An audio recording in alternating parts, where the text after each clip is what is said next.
While it can be satisfying sitting down for hours and picking apart your novel, sometimes you don't have time for that. The great thing is that we don't have to spend huge chunks of our time on our writing to make it great. For those who can only grab a few minutes here and there are still ways to make your writing better and get that satisfaction that you've improved it each time you have a spare moment.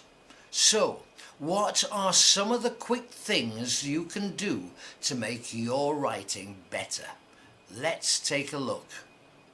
First, look for spelling mistakes.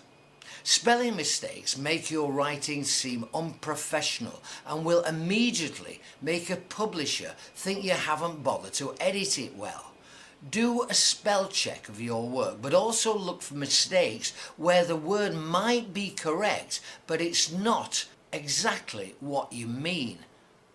Next, do a grammar check.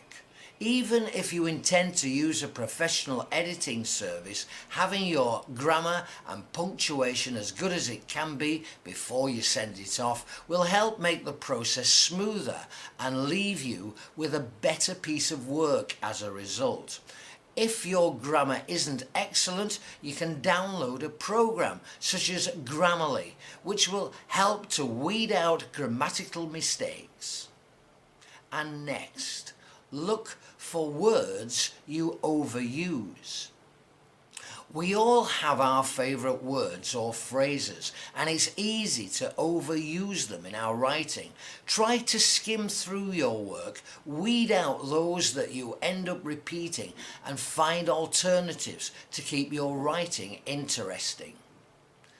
And our next tip, take out adjectives and adverbs. While descriptive writing can conjure up a clear picture in your reader's imagination, too many descriptive words can make writing seem overwritten. Look for these at the end of dialogue, such as "he said lovingly" or "she said angrily." And next, write in the present tense. The present tense gives much more immediacy to your writing and draws the reader in.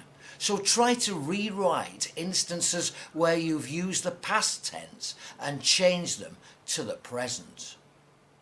Our next tip, give your character an unusual trait. Give your character an interesting and arresting feature, such as a lisp, or a limp, or a strange scar, or a tattoo. This makes them seem unique and intriguing. Next, read your dialogue aloud. Reading dialogue aloud will help you decide whether it flows well and reflects how someone would talk. And next, ask a probing question. When reading through your work, try to ask an interesting question which could help you find a new direction for the chapter or storyline. Always think about your character's motivations for doing things and make sure their actions make sense. Next tip, break up long sentences. Long sentences can be tiring to read, so try to break up any that are a bit of a mouthful. And our final tip is delete anything that isn't needed. Keep asking yourself, is this necessary? Does this drive the story forward? If the answer is no, hit delete. These 10 quick ways will improve your writing and can be done bit by bit. So even if you don't have a lot of time to spare, you can still get that manuscript in great shape before you know it.